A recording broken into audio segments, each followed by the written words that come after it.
16 की मुझसे तो लिखा हुआ एक नोट है मेरे पास कि ये मुझसे से 4 महीने जिएगी, इसका लाइफ अब खत्म हो चुका, घर रहकर की सेवा करूँ। सबने डाइट प्लान दिया, उसको मैं फॉलो की और उसके बाद आपके सामने हूँ और मैं पूरी तरह काम करती हूँ। मेरी गॉल ब्लैडर में पहले से मेरे को पेट में पेन स्टार्ट हुआ था, उसके बाद मैंने वहाँ पटना में चेकअप करवाया तो उन लोगों ने बोला कि गॉल ब्लैडर में स्टोन हो गया। तो स्टोन के लिए मैंने सर्जरी करवाई, नॉर्मली स्टोन है। फिर उसके बाद सर्जरी करके उन्होंने गॉल ब्लैडर को हटा दिया। 1 ईयर के बाद सर मुझे 4th साइड में जहाँ से मेरा गॉल ब्लैडर निकला था वहाँ पर ट्यूमर होना स्टार्ट हो गया। ट्यूमर के बाद फिर मैंने पटना के डॉक्टर को कॉन्टेक्ट किया, उन लोगों ने बोला ये ऐसे ही इन्फेक्शन हो गया है, फिर से इसको सर्जरी करके हटाना पड़ेगा। सर फिर से मेरी सर्जरी हुई पटना में। उसके बाद फिर से 6 मंथ बाद मेरे को फिर से सेम जगह पे सेम साइड पे ट्यूमर होना फिर से स्टार्ट हो गया। हाँ सर फिर से। उसके बाद मैं CMC वेल्लोर गई।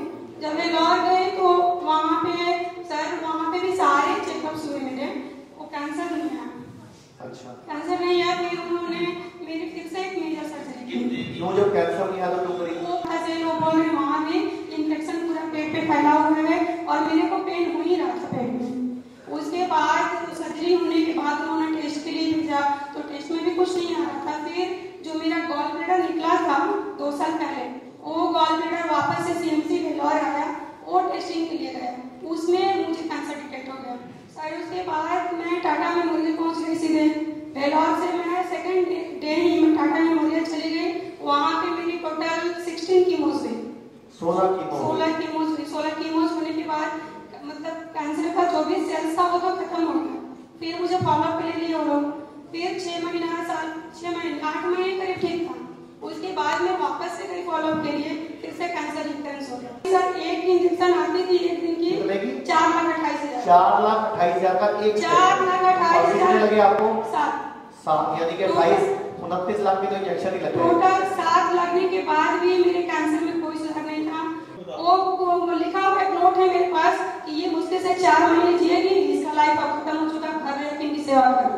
और मेरा केस उन्होंने पैलेटिव में डाल दिया, मेरे पास कोई ऑप्शन नहीं था। फिर मेरे बड़े भाई सर से उनकी बात हुई, वो पहले CBI में DSP था तो उनसे बात हुई। सर ने उनको बहुत आश्वासन दिया और बोला कि आप सारे को छोड़ के DIP डाइट पे आ जाओ। सर ने डाइट प्लान दिया, उसको मैं फॉलो की और उसके बाद आज आपके सामने हूँ और मैं पूरी तरह काम करती हूँ।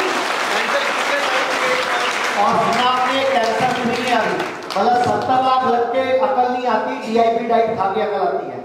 और जबकि डाइट से ठीक होता है, मतलब डाइट। आप ये देखो इनको 4 महीने का समय दिया होता, ये कोई नई बात नहीं है। इनको इस बात को भी 2 साल होने वाले हैं। देखो मैं आप सबको रिक्वेस्ट करूंगा, हाथ जोड़ के विनती करूंगा, अगर पूरी बॉडी में कहीं कोई गांठ है, सिस्ट है, रसौली है, कृपया उसको छेड़े नहीं। बायोप्सी गलती से भी नहीं कराएं। बायोप्सी करने से वो छिड़ जाती है और कैंसर नहीं भी होता तो बन जाती है। पहली बात बायोप्सी नहीं कराएं। नंबर 2 पेट स्कैन नहीं कराएं।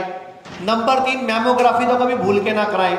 जिस लेडी ने ब्रेस्ट की मैमोग्राफी कराई वो ब्रेस्ट को इतना ज्यादा स्क्वीज करते हैं कि वो टिश्यू रप्चर होने का खतरा बढ़ जाता है और बाद में वो गांठ बढ़ती है। मैं आपको अगले 3 दिन में ऐसे यहाँ के कई पेशेंट मिलवा दूंगा जिनको कोई दिक्कत नहीं थी, लेकिन मैमोग्राफी कराई तो दिक्कत बढ़ गई। कोई दिक्कत नहीं थी, बायोप्सी कराई तो दिक्कत बढ़ गई।